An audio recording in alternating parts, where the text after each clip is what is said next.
نے جو حامل قرآن ہے اس قرآن کے علوم کی برکت سے دیا، اور جس دن ہمارا رشتہ دور اس سے چھوٹا کمزور ہوا، آج دنیا میں ہاتھ پھیلا کر دوسروں کے سامنے دامن پھیلا کر علم کی بھیک ہم مانگ رہے ہیں، تہذیب کی بھیک ہم مانگ رہے ہیں، کلچر کی بھیک ہم مانگ رہے ہیں۔ وہ کون سی چیز ہے جس کی بھیک مانگنے کے لیے ہم دوسری قوموں کے سامنے ہاتھ نہیں پھیلاتے؟ ایک تو المیہ یہ رہا، یہ ٹریجڈی اپنی جگہ۔ ہوتا کیا ہے، علامہ اقبال نے کہا تھا کہ وائے ناکامی متائے کارواں جاتا رہا اور کارواں کے دل سے احساس زیاں جاتا رہا۔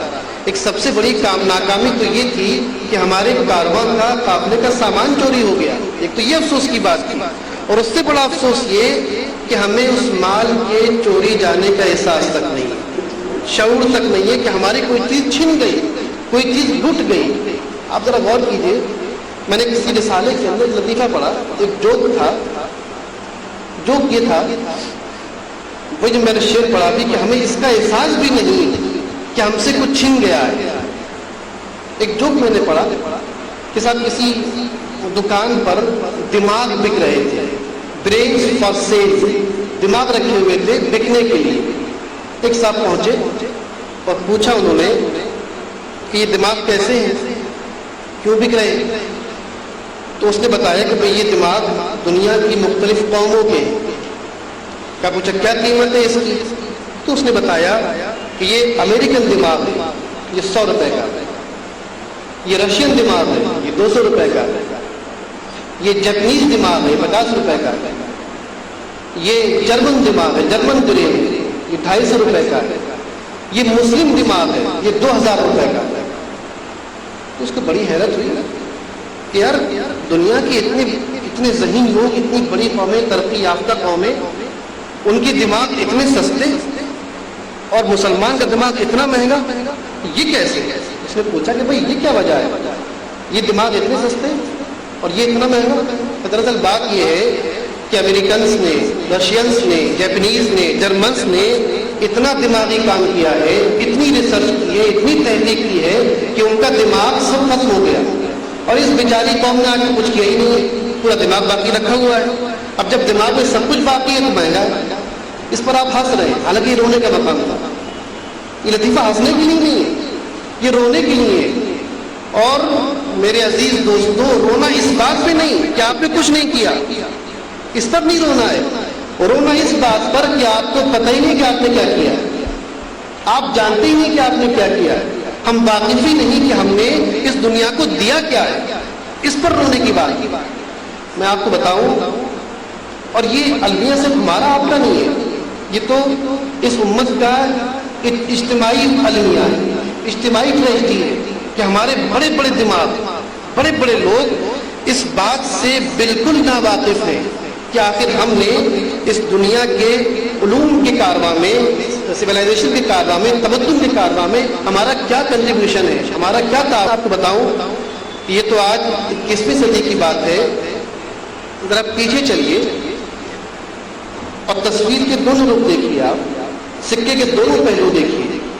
آج ایک مسلمان جب حج کرنے جاتا ہے، وہاں سے بڑی خوشی سے وہ تصویر لے کے آتا ہے، وہ جانماز لے کر آتا ہے، مصلی لے کر آتا ہے، وہ آب زمزم گیند میں لے کر آتا ہے۔ ظاہر ہے کہ اس کے مقدس مقامات کی مقدس مبارک چیزیں ان کو لے کر آتا ہے، برکت کے لیے لاتا ہے، اور اسلام کا مرکز ہے وہاں سے لے کر آتا ہے۔ مگر آپ کو حیرت ہوگی کہ وہ تصویر جو یہ سمجھ کر لائی جا رہی ہے کہ یہ میں برکت کے لیے مکے سے لے جا رہا ہوں، اس پر میڈ ان چائنا لکھا ہوتا ہے، میڈ ان جاپان لکھا ہوتا ہے۔ وہ مصلی جس پر نماز پڑھی جائے گی، اسلام کا سب سے بنیادی رکن نماز جس مصلی پر ادا کی جائے گی، اور جو مصلی مکے سے لایا جا رہا ہے اس کے پیچھے میڈ ان چائنا لکھا ہوتا ہے۔ آب زمزم کی وہ کین جس میں برکت کے لیے زمزم لایا جاتا ہے، اس پر بھی کبھی میڈ ان چائنا، کبھی میڈ ان انڈیا لکھا ہوتا ہے۔ کتنی افسوس کی بات ہے کہ مرکز اسلام، اس امت کا مرکز و محور مکہ مکرمہ اور وہ سرزمین مقدس جہاں سے اسلام شروع ہوا، آج ہم اتنے پیچھے ہو گئے کہ اپنے بنیادی معاملات کے اندر بھی، تسبیح اور جانماز جیسی چیزوں کے اندر بھی ہم دوسروں کے محتاج ہو کے رہ گئے۔ آپ کو کبھی made in Saudi, made in Iraq یا میڈ ان پاکستان نظر نہیں آئے گا. یہ آج 21ویں صدی کا حال ہے. آپ ذرا پیچھے چلیے.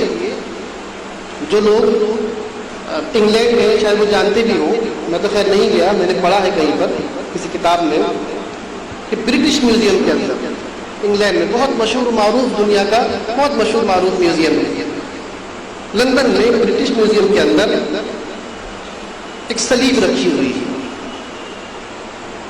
صلیب جو کراس ہوتا ہے، جو عیسائیوں کا سب سے مقدس ترین ان کی نظر میں شعار ہے اور ان کی ایک بنیادی رکن ہے ان کے دین کا.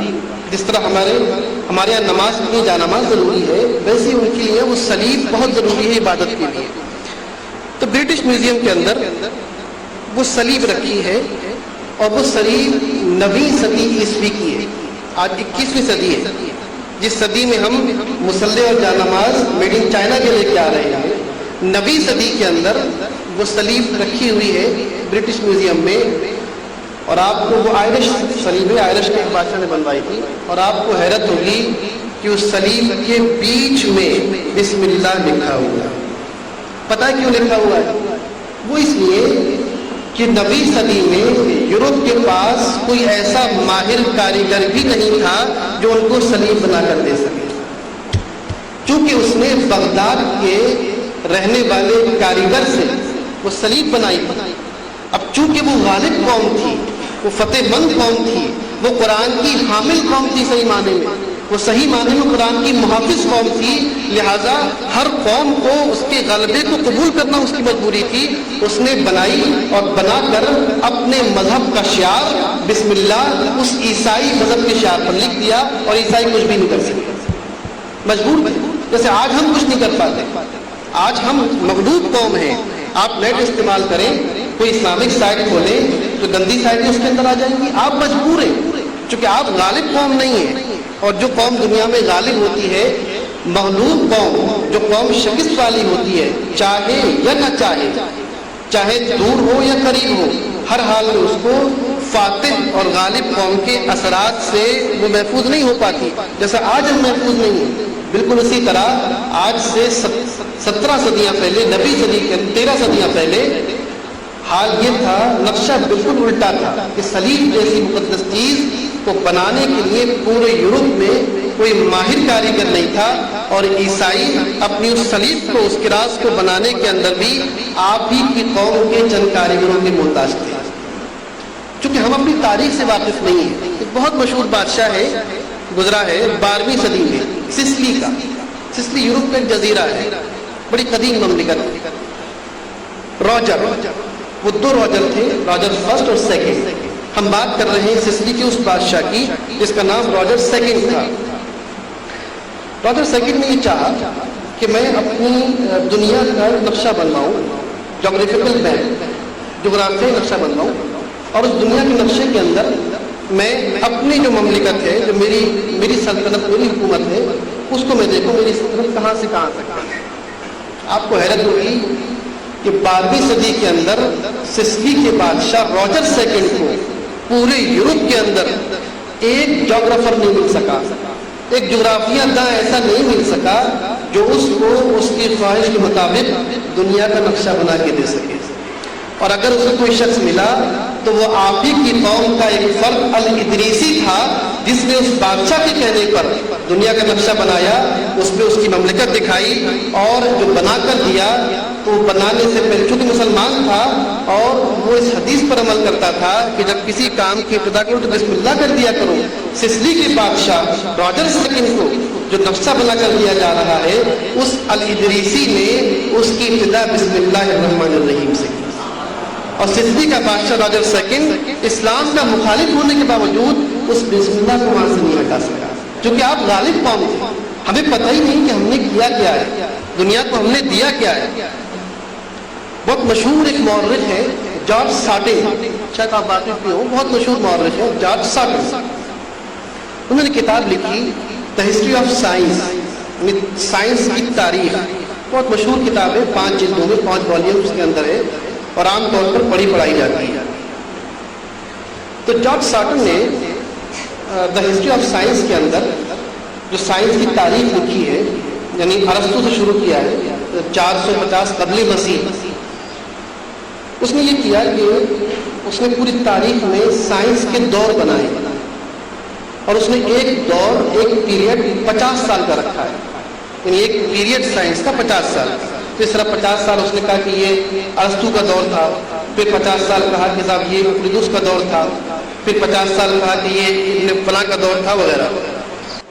جب ہوتے ہوتے ہوتے ہوتے بعد 750 عیسوی تک آئی تو آپ کو سن کر خوشی بھی ہوگی اور افسوس بھی ہوگا آج اپنے حالات دیکھ کر کہ جارج سارٹن جو مسلمان مورخ نہیں ہے, ایک عیسائی مورخ ہے, اپنے تمام تر تعصبات کے باوجود جب وہ سائنس کی تاریخ لکھتا ہے تو 750 عیسوی سے لے کر 1100 عیسوی تک اس نے سائنس کے 7 دور بنائے ہیں. 50 سال کا ایک دور, 7 دور, اور وہ دور کسی عیسائی کے نام نہیں ہے, وہ دور کسی یہودی کے نام نہیں ہے, بلکہ وہ 7 دور سائنس کی تاریخ کے جو نہایت نمایاں دور ہیں وہ آپ ہی کی قوم کے چند افراد کے نام ہیں. اس نے ایک دور جابر بن حیان کے نام کیا ہے, ایک دور خوارزمی کے نام کیا ہے, پھر کہتا ہے کہ اگلا دور رازی کے نام کا ہے, اس کے بعد مسعودی کا دور آتا ہے, اس کے بعد بیرونی کا دور آتا ہے, اس کے بعد ابن سینا کا دور آتا ہے, اس کے بعد ابن الحیثم کا دور آتا ہے, اور آخر میں 1050 سے لے کر 1100 تک عمر خیام کا دور آتا ہے. تو یہ 350 سال تک دنیا کے افق علم و فن کے اوپر, دنیا کے علوم و فنون کے اوپر آپ کی قوم کے وہ افراد حاوی تھے اور وہ دنیا کو دے رہے تھے, اور وجہ اس کی اور کچھ نہیں, وہ صرف یہی وجہ تھی کہ انہیں اپنے حامل قرآن ہونے کا احساس تھا.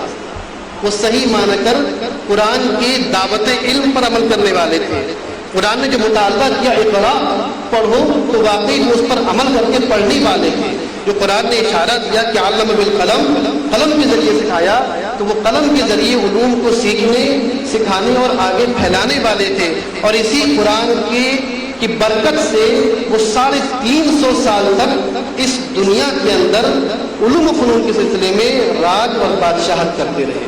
جیسے میں نے پہلے کہا تھا کہ ہم واقف ہی نہیں ہیں. ہماری ایک ٹریجڈی تو یہ کہ آج ہم اتنے پیچھے, اور دوسری ٹریجڈی یہ کہ ہمیں پتہ ہی نہیں ہے کہ ہماری قوم نے کیا کیا کارنامے انجام دیے.